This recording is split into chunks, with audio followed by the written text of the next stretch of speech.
தென்காசி மாவட்டத்தில் விக்சித் பாரத் சங்கல்ப யாத்திரா நமது லட்சியம் வளர்ச்சியடைந்த பாரத பயணம் மூலம் ஊரின்மேல் அழகியான் ஊராட்சி இடையால் வேலாயுதபுரம் பொய்கை கிராமங்களில் மத்திய அரசின் திட்டங்கள் குறித்து பொதுமக்களுக்கு நவீன தொழில்நுட்பத்துடன் குறித்த செயல் விளக்கம், திரளான கிராம மக்கள் பங்கேற்பு. அனைத்து கிராம மக்களுக்கும் மத்திய அரசின் திட்டங்கள் அறிந்து கொள்ளும் வகையில் மத்திய அரசு சார்பில் மக்களிடம் திட்டங்களை நேரடியாக கொண்டு சேர்க்கும் வகையில் விக்சித் பாரத் சங்கல்ப யாத்திரா எனப்படும் நமது லட்சியம் வளர்ச்சியடைந்த பாரதம் இந்தியா முழுவதும் தொடங்கப்பட்டுள்ளது. இந்த யாத்திரையின் ஒரு பகுதியாக தென்காசி மாவட்டம் ஊர்மேல் அழகியான் ஊராட்சி மற்றும் இடையால் பொய்கை கிராமங்களில் நடைபெற்றது. இதில் மத்திய அரசு திட்டங்களான உஜ்வால் யோஜனா, வங்கிக் கடன் பெறுவது, வேளாண் திட்டங்கள், அஞ்சல் துறையின் திட்டங்கள் குறித்து எடுத்துரைக்கப்பட்டது. மேலும் இவ்விழாவில் குறைந்த செலவில் அதிக மகசூல் பெறுவதற்கான செயல்முறை விளக்கம் மற்றும் அதற்கான வழிமுறைகள் குறித்து கூறப்பட்டது. மேலும் சென்னை நிறுவனத்தின் சார்பில் நவீன ட்ரோன் தொழில்நுட்பம் மூலம் பூச்சிக்கொல்லி மற்றும் களைக்கொல்லிகளை தெளிப்பது குறித்து அப்பகுதியில் உள்ள வயல்வெளிகளில் செயல்முறை விளக்கம் அளிக்கப்பட்டது. இதில் விவசாயிகள் கலந்து கொண்டு அதனை பார்வையிட்டு பயனடைந்தனர். முகாமில் மத்திய அரசின் திட்டங்கள் குறித்து துண்டு பிரசுரங்களும் பொதுமக்களுக்கு விநியோகம் செய்யப்பட்டது. இந்த நிகழ்ச்சியில் மத்திய அரசின் பல்வேறு துறைகளைச் சேர்ந்த உயரதிகாரிகள் மற்றும் திரளான விவசாயிகள் கலந்து கொண்டு திட்டங்களை தெரிந்து கொண்டனர். பின்னர் செயல் விளக்கங்களை கண்டறிந்த பின்னர் இந்த திட்டத்தை கொண்டு வந்த நமது பாரத பிரதமருக்கு மனதார நன்றியையும் தெரிவித்தனர். சர்வதேச சிறுதானிய உணவு திருவிழா போட்டிகள் 1000க்கும் மேற்பட்ட உணவு வகைகள் ஆர்வத்துடன் பங்கேற்ற தென்காசி பெண்கள். பாரத பிரதமர் நரேந்திர மோடியின் பரிந்துரையை ஏற்று 2023ஆம் ஆண்டு சர்வதேச சிறுதானிய ஆண்டாக ஐநா சபை அறிவித்தது. இதனைத் தொடர்ந்து பல பகுதிகளில் சிறுதானிய உணவு வகை கண்காட்சிகள் மற்றும் விழிப்புணர்வு நிகழ்ச்சிகள் நடத்தப்பட்டு வருகிறது. அந்த வகையில் தென்காசி மாவட்டத்தில் மாநில ஊரக வாழ்வாதார இயக்கம், உணவுப் பொருள் வழங்கல் மற்றும் நுகர்வோர் பாதுகாப்புத்துறை சார்பில் சர்வதேச சிறுதானிய உணவு திருவிழா போட்டியானது தென்காசி மாவட்ட ஆட்சியரக கூட்டரங்கில் சர்வதேச சிறுதானிய ஆண்டை முன்னிட்டு உணவு திருவிழா போட்டிகள் நடைபெற்றது. இந்த சிறுதானிய உணவு போட்டியில் 1000க்கும் மேற்பட்ட சிறுதானிய உணவுகளை கொண்டு வந்து காட்சிப்படுத்தினர். அதில் மல்லி தோசை, முருங்கை தோசை, கீரை தோசை, பூண்டு தோசை, முளைக்கட்டிய தானியங்கள், காய்கறிகள், கீரை சூப்பு, மூலிகை சூப்பு, உளுந்தங்களி, கேரட் அல்வா மற்றும் என 1000க்கும் மேற்பட்ட சிறுதானிய உணவுகளை பார்வைக்காக வைக்கப்பட்டது. இதனை மாவட்ட ஆட்சித்தலைவர் துரை ரவிச்சந்திரன், மாவட்ட வருவாய் அலுவலர் பத்மாவதி, மாவட்ட வேளாண்மை துறை அதிகாரியின் நேரடி உதவியாளர் கனகம்மாள் மற்றும் மாநில திட்ட உதவி அலுவலர் சிவ கவியரசன் கண்காட்சியில் இடம்பெற்ற உணவுகளை பார்வையிட்டு அதில் சிறந்த உணவுகளை தேர்வு செய்து வெற்றி பெற்றவர்களுக்கு பரிசுகளையும் இந்த போட்டியை நடத்தினர். மேலும் இந்த போட்டியில் கலந்து கொண்ட அனைவரும் பாரத பிரதமருக்கு நன்றியையும் தெரிவித்தனர்.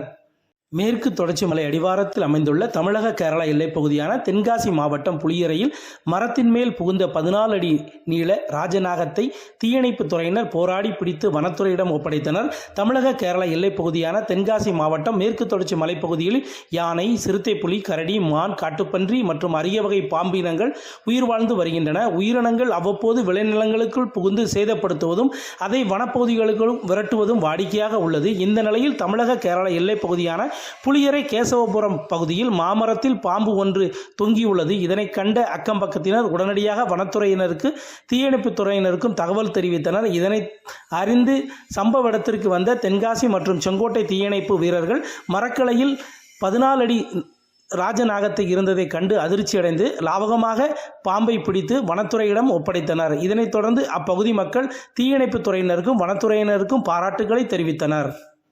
4 மாநில சட்டமன்ற தேர்தல் 3 மாநிலங்களில் பாஜக கைப்பற்றியதால் தென்காசியில் பாஜகவினர் பட்டாசுகள் வெடித்து இனிப்புகள் வழங்கி உற்சாகமாக கொண்டாடினர்.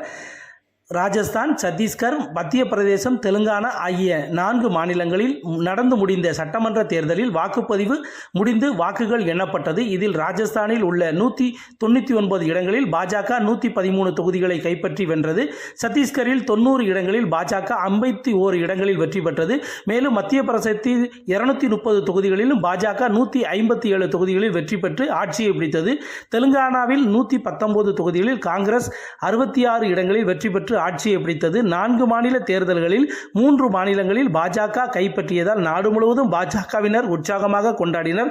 அந்த வகையில் தென்காசி மாவட்ட பாரதிய ஜனதா கட்சியில் சார்பில் பிரசித்தி பெற்ற காசி விஸ்வநாதர் ஆலயம் முன்பு மாவட்ட தலைவர் ராஜேஷ் ராஜா தலைமையில் நகர தலைவர் மந்திரமூர்த்தி முன்னிலையில் அக்கட்சியினர் பட்டாசுகளை வெடித்து இனிப்புகள் வழங்கியும் பொதுமக்களுக்கு வழங்கி கொண்டாடினர். தென்காசியில் சங்கரன்கோவில் மலர் சந்தையில் ஒரே நாளில் 1500 ரூபாய் உயர்ந்து மல்லிகைப்பூ 3500 ரூபாய்க்கு விற்பனை. தென்காசி மாவட்டம் சங்கரன்கோவில் தென்காசியில் நெல்லுக்கு அடுத்தபடியாக விவசாயிகள் பூக்களை சாகுபடி செய்து வருகின்றனர். குறிப்பாக மல்லிகைப்பூ, பிச்சிப்பூ, செவ்வந்தி, கேந்தி, சம்மங்கி, நத்தியாவட்டம், நாட்டு ரோஜா உள்ளிட்ட பல பூக்கள் பயிர் செய்து வருகின்றனர். இதன் மூலம் அதிகப்படியான லாபம் கிடைப்பதால் தற்போது விவசாயிகள் பூ சாகுபடிக்கு திரும்பியுள்ளனர். இந்த நிலையில் சங்கரன்கோவில் தென்காசி பூ மார்க்கெட்டில் எப்போதுமே அதிக அளவில் பூக்கள் வரும். மேலும் அண்டை மாநிலமான கேரளா உள்ளிட்ட பல பகுதிகளுக்கும் இங்கிருந்து பூக்கள் ஏற்றுமதி செய்யப்படுகின்றன. இந்த நிலையில் தற்போது மாவட்டம் முழுவதும் தொடர்ந்து மழை பெய்து வருவதால் பூக்களின் வரத்து கணிசமாக குறைந்துள்ளது. இதனால் மல்லிகைப்பூ ஒரே நாளில் 2000 ரூபாய்க்கு விற்ற நிலையில் தற்போது 1500 ரூபாய் உயர்ந்து 3500 ரூபாய்க்கு விற்பனையானது. அதேபோல பிச்சிப்பூ 600 ரூபாய்க்கு விற்பனை செய்த நிலையில் 700 ரூபாய்க்கும், கனகாமரம் 800 ரூபாய்க்கு விற்பனை செய்த பூ சம்மங்கி 120 ரூபாய்க்கும், கேந்தி 60 ரூபாய்க்கும், கோழிப்பூ கொண்டைப்பூ 60 ரூபாய்க்கும் விற்பனையாகிறது. இதனால் வியாபாரிகளும் விவசாயிகளும் மகிழ்ச்சி அடைந்துள்ளனர்.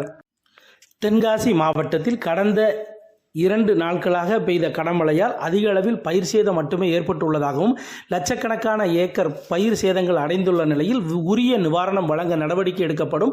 மேலும் மழை பாதிப்பு ஏற்பட்டுள்ள நிலையில் தடுப்பு நடவடிக்கையாக மருத்துவ முகாம்கள் அமைக்க நடவடிக்கை மேற்கொள்ளப்படும் என வருவாய் மற்றும் பேரிடர் மேலாண்மை துறை அமைச்சர் KKSSR ராமச்சந்திரன் தென்காசியில் தெரிவித்தார்.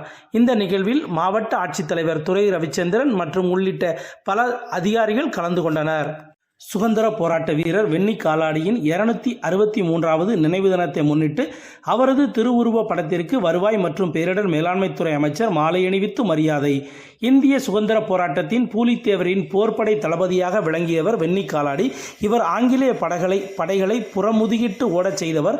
அவரின் நினைவு தினத்தை தென்காசி மாவட்டம் சங்கரன்கோவில் அருகே உள்ள பச்சேரி கிராமத்தில் வெண்ணி காலாடி சிலைக்கு கூடிய மணிமண்டபம் அமைக்க வேண்டும், மேலும் அரசு விழாவாக அறிவிக்க வேண்டும் என அவரது வாரிசுதாரர்களும் சமூக மக்களும் கோரிக்கை விடுத்து வந்தனர். இதனைத் தொடர்ந்து அரசு அவரது நினைவாக விரைவில் மணிமண்டபம் கட்டப்படும் என அறிவித்தது. இந்த நிலையில் சுதந்திர போராட்ட வீரரின் சொந்த ஊரான பச்சேரி கிராமத்தில் 263வது நினைவு தினத்தை முன்னிட்டு அவரது திருவுருவ படத்திற்கு வருவாய் மற்றும் பேரிடர் மேலாண்மைத்துறை அமைச்சர் KKSSR ராமச்சந்திரன், மாவட்ட ஆட்சித்தலைவர் துரை ரவிச்சந்திரன், சங்கரன்கோவில் சட்டமன்ற உறுப்பினர் ராஜா, வாசுதேவநல்லூர் சட்டமன்ற உறுப்பினர் சதன் திருமலைக்குமார் ஆகியோர் மாலை அணிவித்து மரியாதை செலுத்தினர்.